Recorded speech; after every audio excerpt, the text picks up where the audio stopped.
Hello there guys, welcome back to Younes Talks Football, welcome back to a brand new video. I hope all of you are doing well today. This is your preview for Leeds United versus Chelsea Football Club.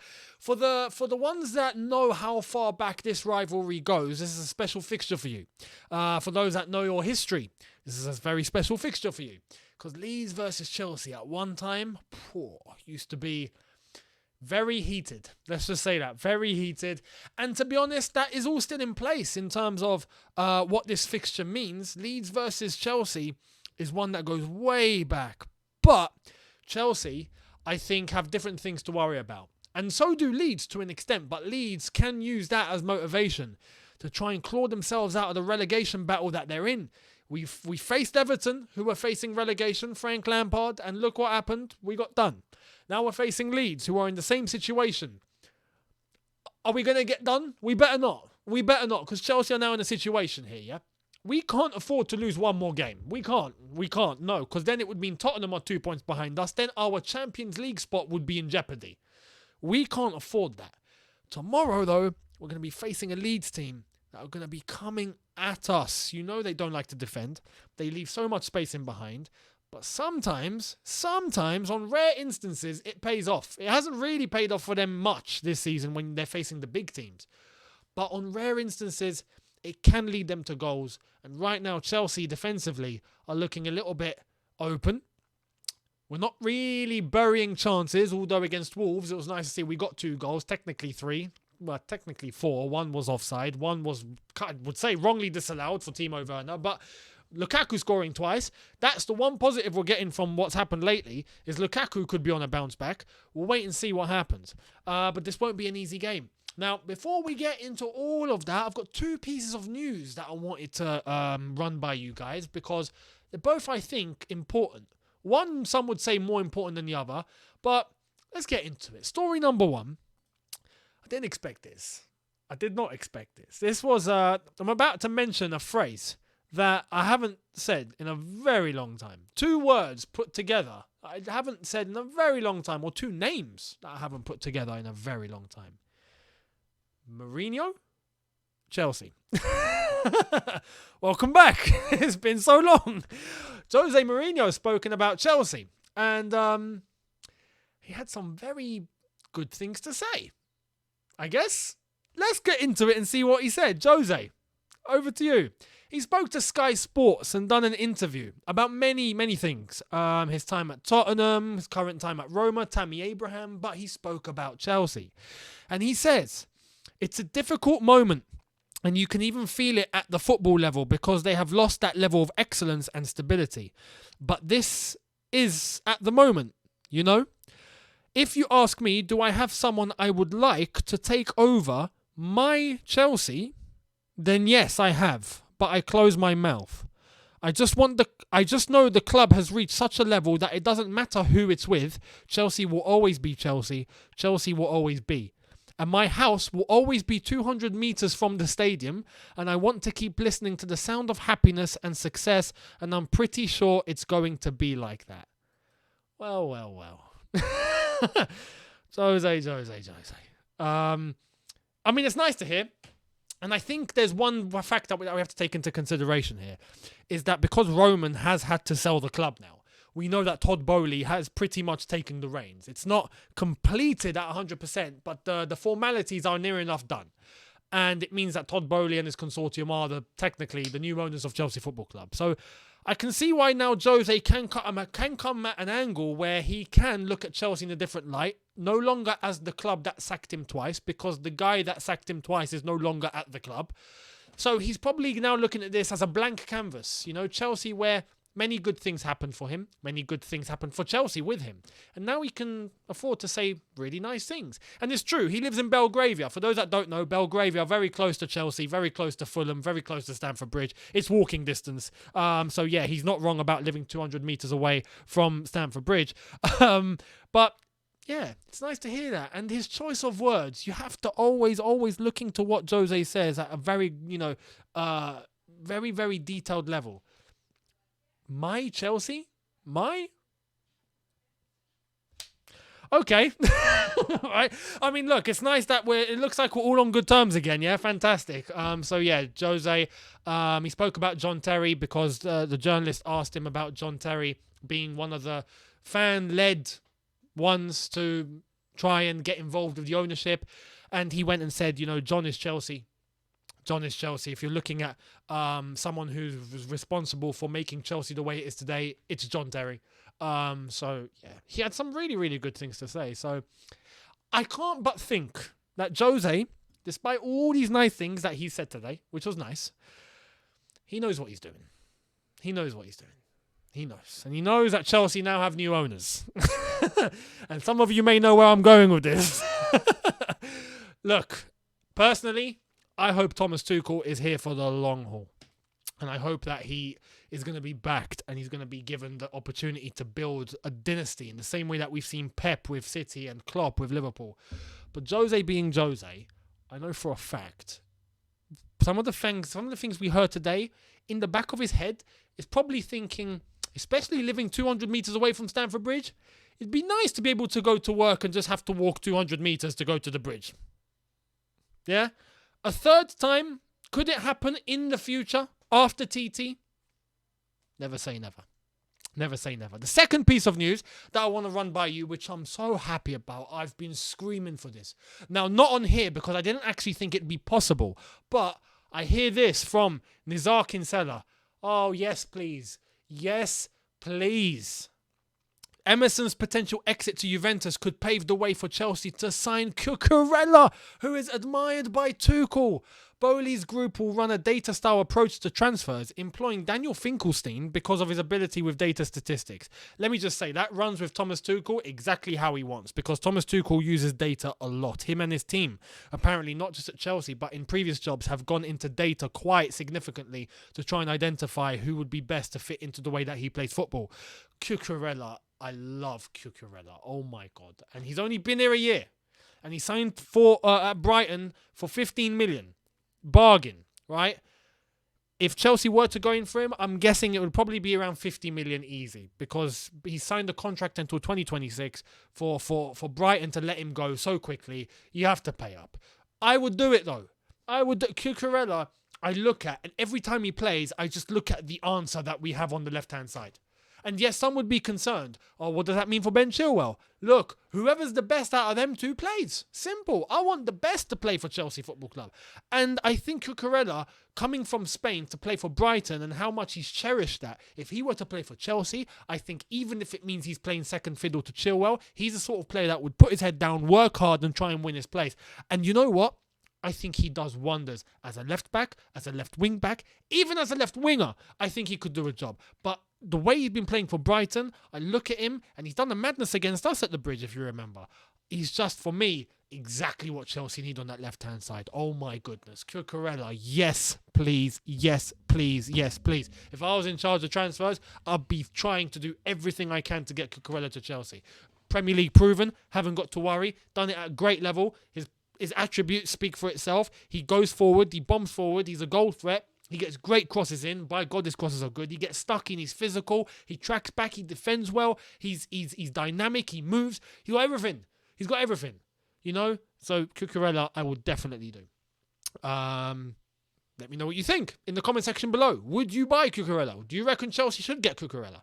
Let me know. Even if it were to cost about 50 million, realistically, I think it would be around that fee. Would you do it? I would. Let me know what you would do. Now, Leeds versus Chelsea, injury news. It seems like Jorginho and Kante are going to be, facing late fitness tests. You know what that means. When you hear that at Chelsea, it means they're out for 2 weeks.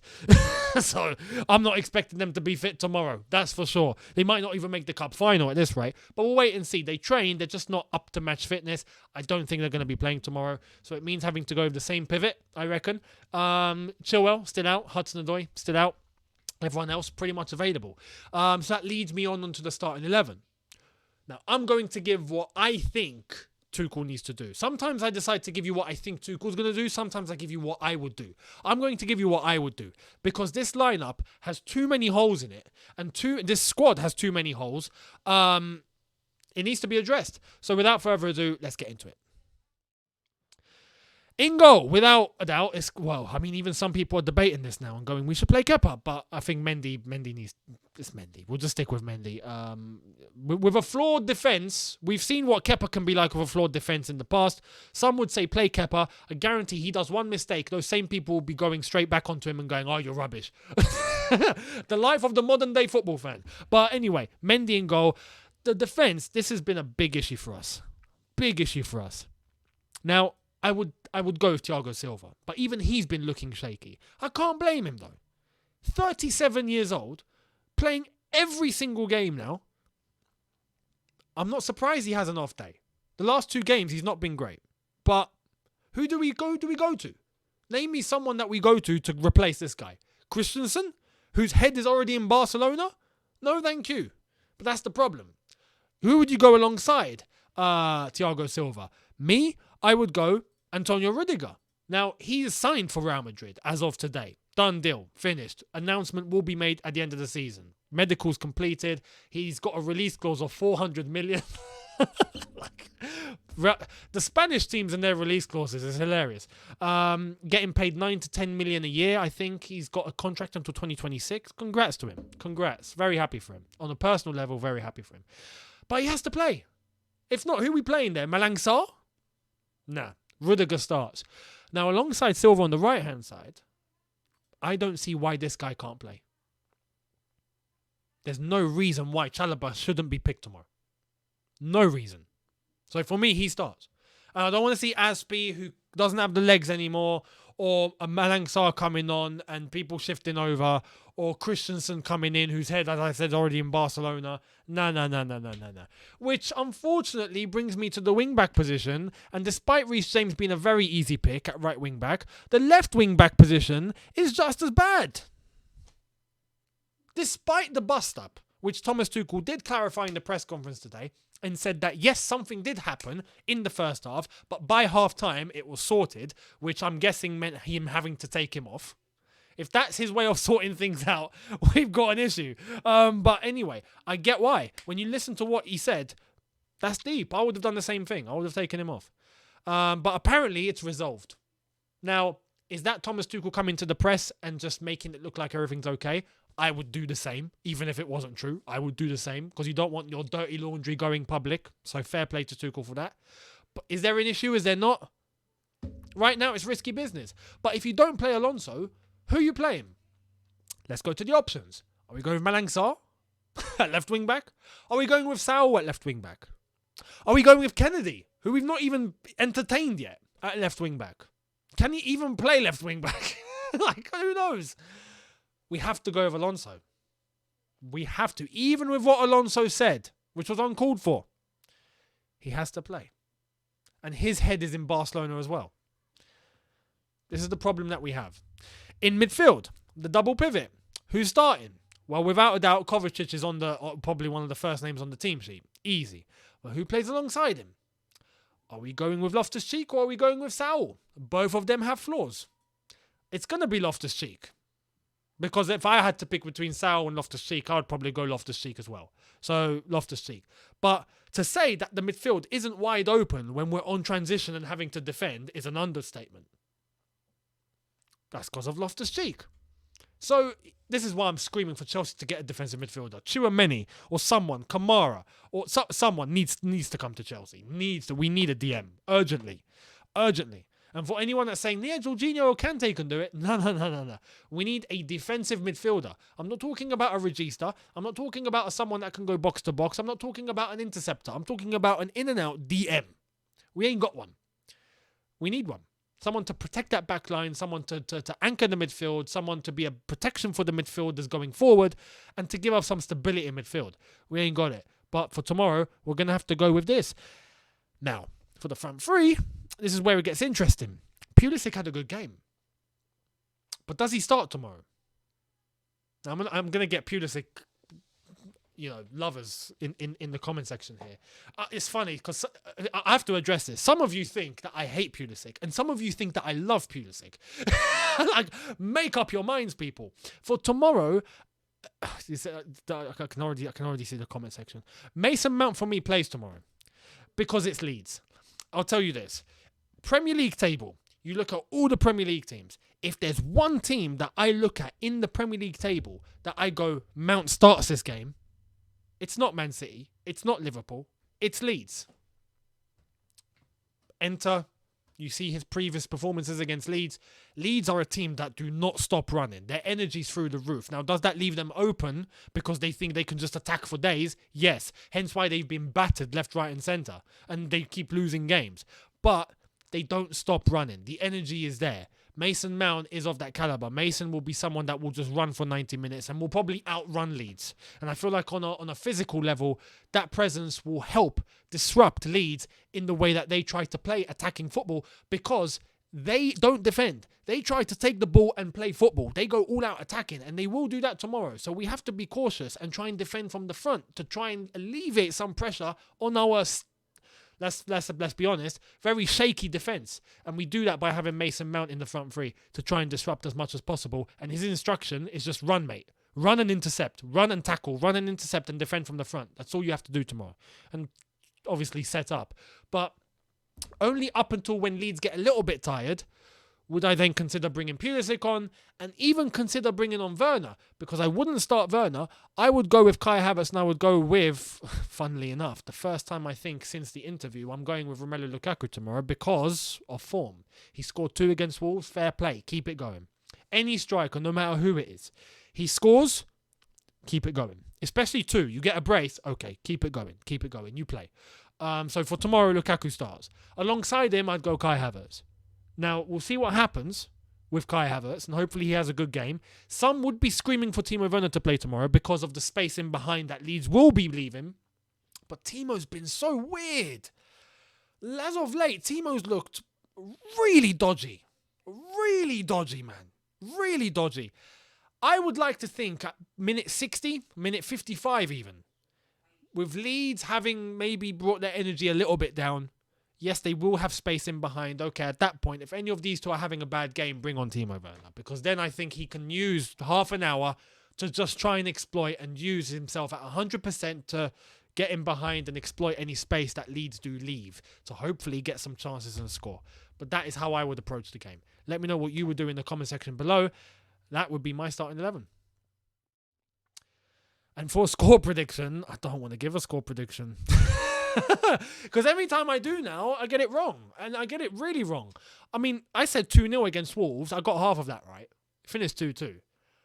But there's no reason why Chelsea shouldn't go and win tomorrow. There really isn't. Leeds have been horrific in their form, their results. They've been battered by all the top teams, except Arsenal. They've been battered by City. They got battered by Liverpool. They got battered by Spurs. They even let in 4 against United. This United. But we've been so dodgy, and we have to tighten up defensively and hopefully don't leave anything open. Hopefully we get a job done. Fingers crossed we get a job done. I would think we should go there and win 3-0. Realistically, I'm going to go with what Goonie said on his channel, Man Knows Football. Check him out and subscribe to him as well. He said 3-2 Chelsea. That is a realistic score. So I'm going to go with the same thing. I'm going to go 3-2 Chelsea. Goals galore. Chelsea will concede.